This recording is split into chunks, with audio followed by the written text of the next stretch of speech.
Hey, Ed. How you doing? It's another show on another continent. Last time I think we spoke to you was, oh gosh, well, it was Jim at NobCon. So yes, how's it going? I love seeing Jim every year.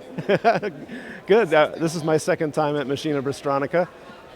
And yeah, I've just announced and released the new version of my Eurorack module, ML2M. The original came out about 3 years ago, and just for anyone who's unfamiliar with my products, I make clock generators that have Ableton Link integration.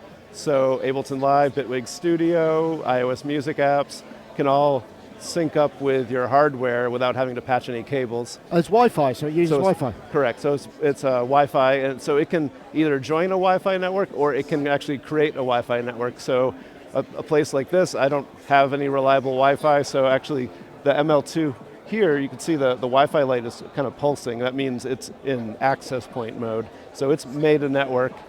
And then my other sister product is the Missing Link Junior. So that's a desktop box version. So same product, like same concept, but in a desktop box. So your MIDI gear, it has MIDI out as well as CV clock. So you could use this with Eurorack as well. And the ML2M, the new thing with ML2M is I wanted to integrate MIDI, but I didn't want to go beyond 2 HP for this one. That's tiny. I mean, it's a really... Yeah, you get a very flexible clock in 2 HP. So there's a web interface that you can load up. And, so you've got a little web browser in it. And so each output can be configured in different ways. So you can have clocks at different divisions. You can have reset triggers for every loop it can reset, or just when you hit play, it'll do a reset at the start of the first loop. Because it's always a drag, isn't it? When you're syncing stuff up, you've got to kind of stop both systems and then start them all, or start the master and then start the other one. You know, so you get the beats in sync and the start times in sync. You get around that, yeah? Yes. So with this, you have quantized start and stop. So if I stop one of these devices, it'll stop on the downbeat, and then when you hit play again, it's going to wait to start on the next beginning of its loop. So oh, nice. And if you do get into a situation where a clock is dropped, you can hold the tap button down and hit play, and that on the next loop around, it'll send a reset signal to reset and realign things. So you have a little safety net there as well. So how does that work in principle? So you've got, what have you got set up here? You've got a bunch of things connected, I assume? Yes. So this ML2 here is synchronizing a small Eurorack system, and so, you know, when I hit play here, it starts this, Starts that system, right? It starts that system, yeah, and then over here we have a drum machine being synced up by the Missing Link Junior, and so, sorry, we're dealing with some extreme. There's quite a lot of RF around it. Yeah, there's a lot. It's crazy. If you have like an unplugged-in cable, you can hear all the signals. But okay, so we're back up and synced again. So I'm gonna start. So now we have the Eurorack going, and if we want to bring in the drums, so it's going to start on the downbeat. So it's automatic. Yeah, that's a biggie. Yeah, and I can change the tempo on either one. So I'm changing the tempo on ML2, but you can see that over here, that's also on.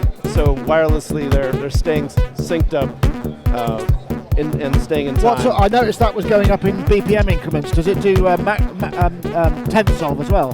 Sorry? Does it do tenths of? Tenths? No one has asked for that. So okay, just curious. It is possible, but I guess it depends what you're syncing from. Sometimes if you've got a drummer or whatever, feeding clock. So can it also take clock from other sources and be driven from other sources? So. No, it does not do sync input. Right. That's probably my number one request now that I have MIDI on both devices, is sync input. So that's what I'm working on next. Nothing announced yet, but it's in the works. But the ML2 is available now? Have you just finished? So I just released it this past week, so it's for sale direct on my website, but Elevator Sound here I just hand delivered 10 units, so they're the first shop to get them. And then next week I'm going to be sending out to all the other shops as well. And what's the price point for it? So ML2 is US 250, and then Junior is 260. Right. Okay. And just with what's new with ML2M, so these are actually TRS jacks now, and so if I hold the tap button down, I go into like a little menu, and hold on a second, there we go. And if I do this, we're now, this is actually a MIDI port now. So when it's glowing orange, it's MIDI, and so you can plug in a TRS A MIDI adapter, like this. So this comes in the box. And then the A port is actually a TRS jack as well, so you can still get to your CV clock with this adapter. So you get your A and your B CV clock, or clock and reset, and MIDI out of two jacks. So it's a very, very compact, but pretty packed with clock. Excellent. Thank you very much. All right, thank you for stopping by.